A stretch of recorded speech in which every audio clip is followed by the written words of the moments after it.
Since 1986. But now, there are answers. It could very well be physical evidence of an extraterrestrial origin. And later, a little boy's special bond with dolphins leads to a miracle. An alien craft hurtling through space at 1,000,000 miles an hour crashes to Earth.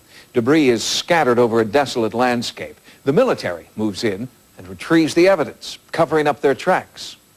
But this isn't a story about Roswell, New Mexico.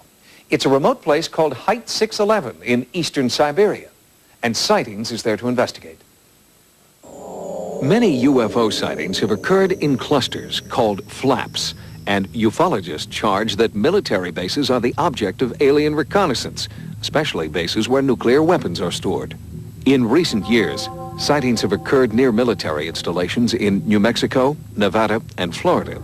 The U.S. military base in Bentwaters, England, a nuclear repository for NATO, was the site of a series of UFO sightings and power outages over several days in late December 1980. We are now learning these encounters are not limited to the West. A series of sightings over the Siberian cities of Vladivostok and Dolnogorsk have some convinced that extraterrestrial spies are surreptitiously observing military installations in the former Soviet Union. Vladivostok is home to the Russian fleet, including nuclear-powered submarines. It is a place where UFOs are sighted very frequently and where similar phenomena occur. Alexander Rempel is president of the Vladivostok Association of Ufologists. An engineer and former military officer, Rempel has amassed a catalog of local sightings. This is a panoramic view of Vladivostok. In broad daylight, people suddenly saw a bright flash up in the sky, and this glowing sphere rose up. One passerby had a camera and shot this object. This photograph of what appears to be a strange three-toed footprint was shot near a Vladivostok military installation. The traces left by these unusual beings are found at the sites of well-guarded military units. This is where radioactive waste from Russia is kept. A few miles away from Vladivostok, near the small mining town of Dolnogorsk, a UFO crashed on this hilltop in 1986. The site, known only by its height, Height 611, is littered with strange debris and is considered to be one of the most significant UFO locations in all of Russia. The sphere was red, it was flying straight and then sharply fell down. I saw a fiery balloon fly from this site and fall there on the snow. After that, a fire started. It burned for 1 hour. The first person to reach the scene was biologist and Academy of Sciences Meteorite Commission member Valery Duzhilny. Something was burning. This could have been a meteorite, but meteorites do not cause fires. When I climbed up to this place, the snow was deep. There I saw a place which left a great impression on me. There was no snow, it just evaporated. I saw the remains of a burnt tree and the remains of metallic spheres. Samples of charred metal gathered at the site attracted nationwide attention. Analysis was done by Russia's most prestigious academies. Whatever remained at the site itself had such unusual properties. Paul Stonehill, head of the Russian Ufology Research Center headquartered in the United States, has examined many of the samples from Height 611. The mesh itself had something very strange, very unusual, tiny filaments. And inside those filaments, quartz filaments, one could find yet other filaments or nettings, gold nettings, 7 microns thick. I mean, a human hair is 56 microns. Now, we have no technology to insert gold filaments of that size into quartz filaments. What they could be used for remains an enigma. It's an enigma that continues to draw serious attention from Russia's top scientific researchers. Their Academy of Sciences has had an ongoing public study of UFOs since the 1970s. George Knapp is an investigative journalist. He is frustrated by the seeming lack of interest in UFOs by American academics. Here, the people like Carl Sagan say, you can't study UFOs, there's nothing to study, there's no physical evidence. Well, that's baloney, and the Russians are proving that.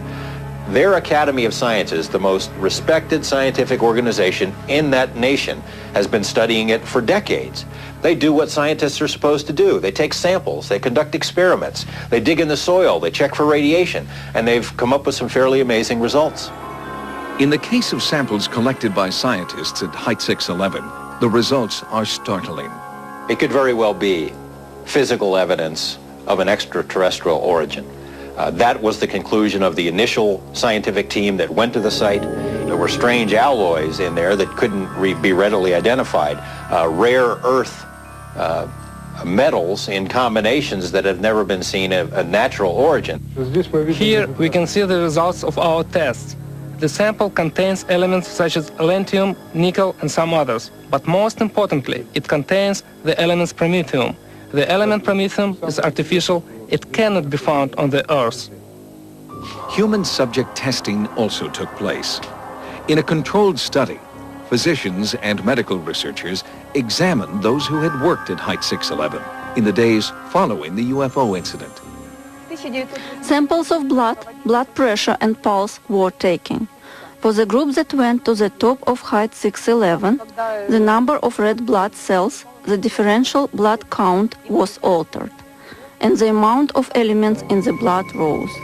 In the meantime, the control group's blood test stayed normal. I believe that either alien machinery or a spaceship fell down and crashed. I think that otherwise it cannot be explained. Doctors and researchers inside Russia continue their investigation, while a handful of American experts are still having difficulty convincing our own scientists of the importance of Height 611. Height 611 is extremely important to pay attention to. I'm glad that somebody actually went to that Height 611 and brought out the information, because the heights we could reach with that information are still unknown to us. Our crew returned with this microscopic metal fragment entrusted to us by our Russian contacts. Analysis of this crucial bit of evidence will take many months. We'll bring you the results of our findings on a future episode. Welcome to Sightings. I'm Tim White. The defeat of communism in the former Soviet Union has had wide-ranging consequences. For our Sightings investigative team, it has meant unprecedented access to secret documents and exclusive interviews about one of the most controversial UFO sightings in history. In the first of a series of reports from inside Russia, our search for the truth about a mysterious place known as the M Triangle. The Republic of Russia is the heart of the new Commonwealth of Independent States that was once the Soviet Union. On a daily basis, new information is released to the people of this country about the previous government's clandestine activities. One of the most unlikely activities was a well-organized government effort to research UFO phenomena. And today, that activity is spoken about openly at the Russian Space Center, especially by those who have been close to the Russian space program, like former Colonel Marina Popovich. We are presently standing at the Cosmonaut Training Center of Russia. It is where all the cosmonauts are still trained, even today. Some of the training includes the proper protocol in cosmonauts dealing with UFOs. As a colonel, I used to be a terrible skeptic, but when I see the government programs dealing with UFOs, I can't ignore this evidence. I've seen photos pilots have taken of saucers attacking planes. We're also now aware of recurring landing sites. I have absolutely no doubt that UFOs exist. It is impossible that in a universe this large, that's expanding so quickly with new stars and planets being formed, that we are a unique planet that sustains life. A team of Sightings researchers set out to uncover new information about the Soviet government's UFO research efforts. Information that had been long suppressed was coming to light. Even as our investigation began, a guard involved in a routine examination of our credentials was eager to tell us about his own UFO experiences. 1.5 years ago, I was standing guard here at Lenin's tomb in Red Square when I got a message over the radio. There was a UFO flying over Spassky Tower. Come quickly. When I arrived, I looked, but it had gone away. But there was definitely an object hovering above the tower for several minutes, one militiaman said. In the old days, we would be frightened to talk of such things. But today, there is an openness. In fact, there is even a TV show on now about such things. Once a week, Russians tune their televisions to UFO, Unannounced Visit, one of the most popular programs in the country. It deals with UFO mysteries, and its host is Alexander Miachekov, a respected journalist and ufologist. It was from Alexander that we received our first information about the one UFO story that has captured the imagination of all Russia for the past 3 years.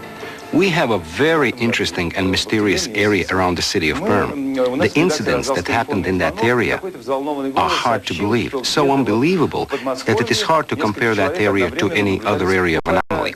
That area is called M Triangle. The journalist Pavel Mohartov has been there, and I'll tell you, he had unbelievable experiences there and developed new, almost superhuman abilities after visiting the triangle. It's absolutely fantastic. We visited with Pavel Mohartov, the journalist who first broke this story of the M Triangle. He's a man with no formal scientific training, but he believes he encountered mysterious forces in the M Triangle zone that gave him new abilities and knowledge, the knowledge that would eventually lead him to the Russian space program. I grew up a slight man. My health was never good. I was even kicked out of the Russian military because I was too frail. This one here is proof that he was discharged from the army for health reasons. After I was discharged from the military, I worked for a newspaper as a reporter. I started reading letters about the M Triangle zone. He found documents in the archives that one of the KGB agents started to write reports to his superiors that strange phenomena started to appear. There were many UFO sightings, sudden insanity, and dangerous levels of radiation. My editor sent me there to cover the story. Wild feelings came over me, strange photos were taken, and many in the group fell ill. These are the photos taken at night. That's what they saw during the night, flying and hovering above them. For me, the M Triangle story is good. I developed great knowledge about aerospace and about physics, and my health improved. I quit the newspaper and was immediately accepted into the Soviet space program. The M Triangle changed my life. I am no longer slight. Now I am a cosmonaut. The M Triangle is an area considered to be a hotbed of UFO activity. It is located in a remote area 600 miles east of Moscow in the Ural Mountains. Eyewitnesses have reported strange craft, mysterious light phenomena, and encounters of the third kind with translucent beings. There are even journals and books devoted to the ongoing sightings in the M Triangle. When Mohartov first wrote about it, I was skeptical. It was too obvious that everyone who lived in the area saw all this extraterrestrial activity. Many suggest that the area is high in mercury deposits, and this is causing hallucinations. But could it be, to the extent that people are seeing signs and letters in the sky? There must be something there. Before our own sightings investigation at the M Triangle, we stopped at the Commonwealth Ufological Center, a government agency on the outskirts of Moscow dedicated to UFO research. Each day we process 15 to 20 UFO reports at our offices, including those from the M Triangle. We know of the dangers of this zone and that science has not been able to establish the truth about UFOs in the zone. But that doesn't rule out the health hazards. My advice to you is to get in and get out of that dangerous zone. It's just not safe. Working in Russia was made more difficult by the lack of provisions we found available. This is a typical grocery store in Russia during business hours, a grim reminder of the upheaval still going on in the new republics. There may be a free market now, but red cabbage is still too expensive for most shoppers. The harsh conditions bear silent witness to the character of the Russian people who endure this hardship on a daily basis. After a 2.5-hour jet flight into the Ural Mountains, the research team flew an additional 90 minutes by helicopter. We agreed to comply with the government's request that we remain in the M Triangle for 24 hours only. The government warned us of dangers there. People who had reportedly gone mad, lost their eyesight, or disappeared completely. We first landed in a small village just outside the M Triangle to see if we could find eyewitnesses to the bizarre phenomena in the region. What we found was a village out of the 1890s with people who told stories right out of Star Wars. I was walking my grandmother home when we both saw a red flash coming from that zone. Lots of my friends have seen that too. Mysterious things that fly in the sky here are common. I don't even listen anymore to such old news. I've seen these saucers numerous times. To say that they are nonsense is nonsense. We know what we see. We found no one who had been adversely affected by the reported paranormal activity. We then proceeded on the final leg of our journey into the M Triangle, accompanied by Emil Bakurin, ufologist and author of the Russian bestseller, UFOs, Explanation of the Unexplained. I've written a book about the zone because there have been so many strange experiences here by believers and skeptics alike. Near our tent, one group saw translucent fireballs that chased them into the woods and burned them seriously. Only 17 meters from here, a glowing object stunned a research group. One of the men later committed suicide. We often see groups of UFOs fly past this field. Sometimes they disappear, sometimes they land and leave radiation. The UFOs sighted here have yet to be fully explained. The strange light phenomena, however, are thought to be the result of geomagnetic anomalies evident in the area, known to scientists as lightning balls. We've used very sensitive equipment that measures and reacts to electricity in a battery from as far as 100 meters. But the same piece of measuring equipment wouldn't react to those energetic balls that we've observed. Therefore, we conclude that the energy is not of an electromagnetic nature. The light phenomena are best seen at night. Our investigative team brought special night vision cameras, and after several hours, they photographed what can only be described as startling. George, did we see a satellite? What do you think that was? No, satellite cannot do shit like this. What was it? I don't know. It cannot do the trajectories like this in the sky, like this, and like this. The strange streak of light never reappeared. A frame-by-frame analysis offers more detail, but gives little insight into its origin. It may have been a shooting star or a satellite. However, there is little debate among the Russian UFO community that something beyond rational explanation is occurring in this remote region. And there is no better proof than Pavel Martov, the man who claims he gained secret knowledge that transformed him from journalist to cosmonaut number 152 after visiting the M Triangle. Most of the people we talked with in Russia believe UFOs are operating in the M Triangle. However, off the record, a few scientists offered another possibility. They claim that the Soviet government has been secretly testing a new breed of weapons called psychotronic weapons that immobilize an enemy by creating realistic mass hallucinations. They suggest that eyewitnesses in the M Triangle may have actually seen something that wasn't really there, because they were unwitting participants in a top-secret military experiment. For years, ufologists have been collecting reports from pilots in the military who claim to have had contact with UFOs. Unfortunately, these reports remain unconfirmed because the pilots are reluctant to come forward. But now, one former military pilot is talking. In Russia, Maxim Cherbakov was so convinced he'd been fired on by an alien spacecraft, he went to court to prove it. 2 years ago, a pilot in Russia came forward and told of a frightening UFO encounter. Risking ridicule, Maxim Cherbakov was determined to tell what he maintains is the true story of his bizarre experience. At 19, Cherbakov was one of the rising stars in the Soviet Military Flight Academy and became the Russian equivalent of a Top Gun. His flying record was impeccable until August 1991. Then, on 2 separate occasions, he had strange mechanical malfunctions in his jet aircraft. On one occasion, he was forced to eject. An investigation of that incident concluded that Cherbakov had acted calmly and rationally. But 12 days later, a third incident would change Cherbakov's life forever. 20th August, second shift. I made 2 flights with my commander, and third flight I made on my own. I gained an altitude of 3,900 meters. Then suddenly, I saw a ball in front of me, about 20 degrees to the right. He watched the object for several seconds. Then, as it came toward him, Cherbakov tried to radio the base.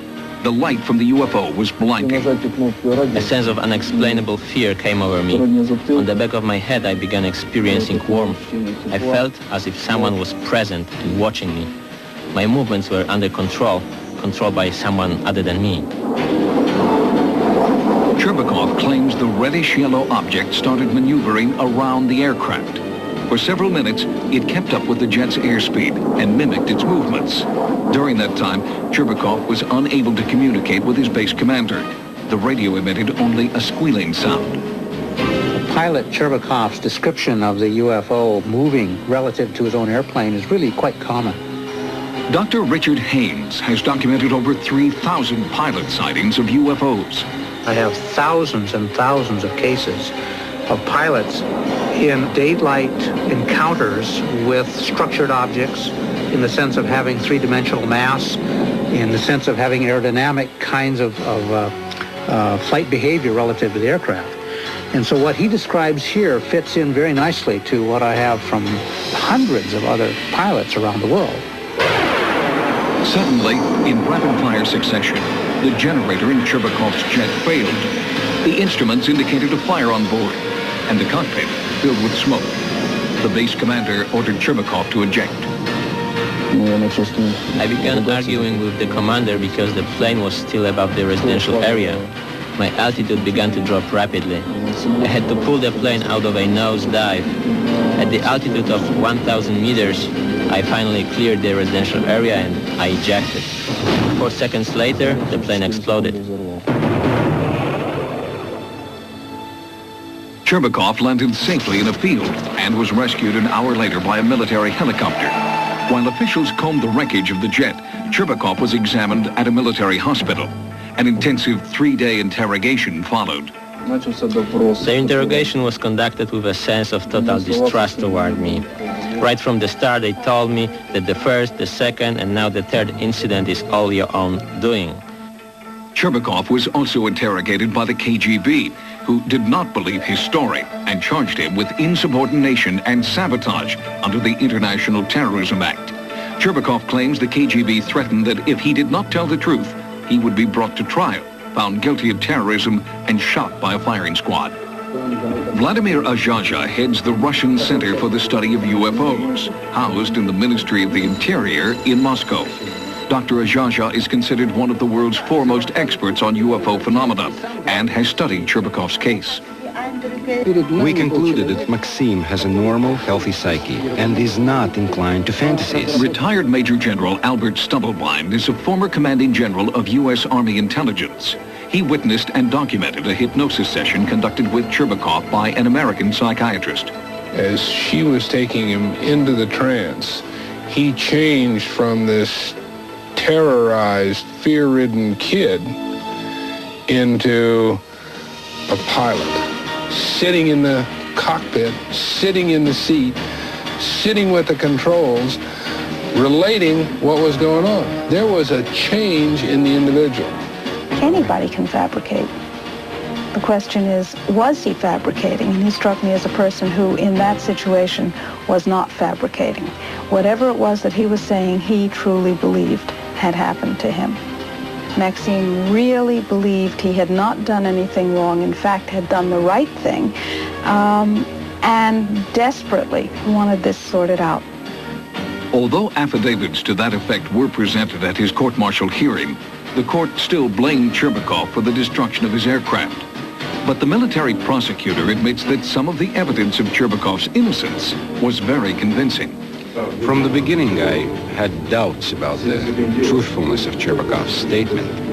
But after questioning his mother, his comrades, and his superiors, I became convinced that Cherbakov had an encounter with a UFO. In January 1992, the case against Maxim Cherbakov was dropped. But despite this vindication, he was not welcomed back into the military. There is no training for pilots to deal with such encounters. The older pilots told me that a lot of encounters happen, but they don't speak about them. I feel that I'm missing something from my soul that I want very much. My love for the planes and flying has remained and will continue to remain. Did Maxim Cherbakov see a UFO? We may never know the answer, but one thing is clear. Maxim Cherbakov ejected only after he saw that his jet would avoid populated areas below. There is now a movement underway in Russia to award Cherbakov with a medal for heroism. UFO researcher Richard Haynes, up to 15% of all pilots, both military and commercial, have reported some kind of contact with a UFO. Haynes believes the actual number could be quite a bit higher, since countless pilots are understandably reluctant to come forward. Coming up.